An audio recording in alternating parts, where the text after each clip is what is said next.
How to negotiate a job offer. I've been waiting for ages to do a video like this because whether you're new to consulting, just finding it for the first time, or whether you have an offer in hand, this is one of the most common questions that we get, and there is so much misinformation around it.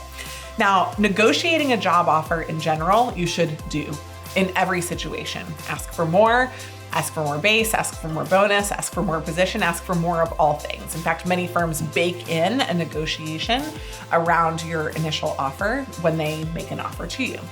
However, in consulting, the playing field is a little bit different. So I'm gonna walk through different positions and how in each position you should handle negotiations for consulting salaries. I'm Jenny Rae LaRue, the Managing Director of Management Consulted. And if you wanna work one-on-one with somebody to prepare a negotiation, we would love to work with you. We have coaching on our site at managementconsulted.com, and you can also just shoot us an email. So let's walk through some of the different information where we're going to talk about how you negotiate a job offer in consulting. First of all, as an undergrad or an undergrad intern, you have absolutely no way to negotiate for 95% of your comp package. What that means is that the base that they're going to pay you, non-negotiable, and you basically have no other options. If you're going to investment banking versus consulting, they're gonna say, have a great time. You're gonna hate it there. We're gonna love our life here. You're gonna end up in a good place, but don't worry about it. They're not even comparable. If you try to compete firms against one another, they'll say, this is our firm, this is who we are, and this is what we pay. So at the consulting firm level, there is no gender gap disparity based on who negotiates and who doesn't. There is really no issue with how you negotiate because the focus is just, here is the offer letter, here's how it's going. The 5% that you can negotiate for is just what the non-tangibles are. So for example, if you are thinking about a start date, usually if you accept early, they're gonna give you the first choice of start dates. But if you have a project that you wanna do or some travel that you wanna go through, you can often negotiate your start date.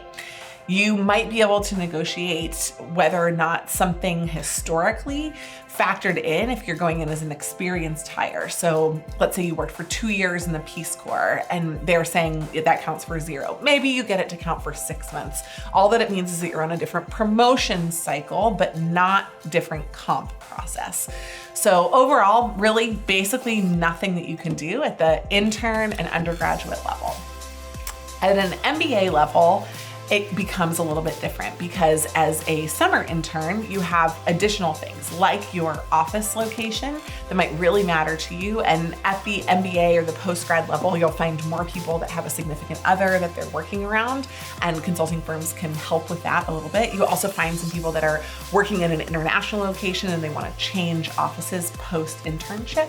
So our recommendation is that you take an offer that is in a place that you would want to work, only if you're really happy to work there. You cannot try to negotiate later. So if you want to ask for the intangibles at the MBA level, you need to do that on the early side of the conditions.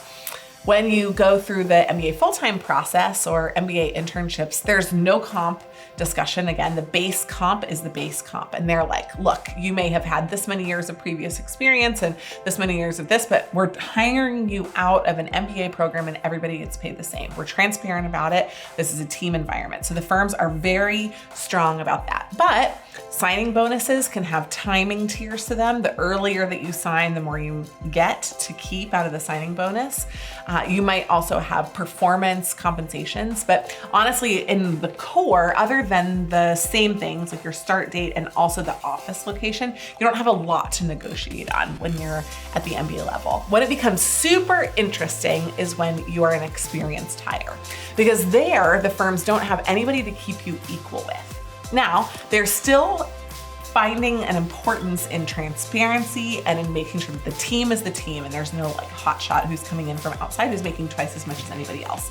There are basically 4 levels at a consulting firm, and inside those levels, there's the number of years that you've been there. And basically everyone is on the same pathway. So the major thing that you can negotiate for at the experienced hire level is how many years down the pathway you should get counted. And that will affect your base comp, your bonus target, and even potentially 401k match and other pieces of the comp package. Overall, in consulting, the things that you can always negotiate are those intangibles, the things that are not directly related to the numbers of the comp. And then only when you're an experienced hire can you do a lot for the negotiations. If you've got questions, we've got lots more data on both how much firms are paying to make sure you're getting a fair deal, and also making sure that you've got all of the information that you need to appropriately negotiate a salary without breaking down relationships. If you've got questions about negotiations, or you have salaries that you're trying to benchmark that are not published in our salary report, please reach out to us or come visit us at managementconsulting.com.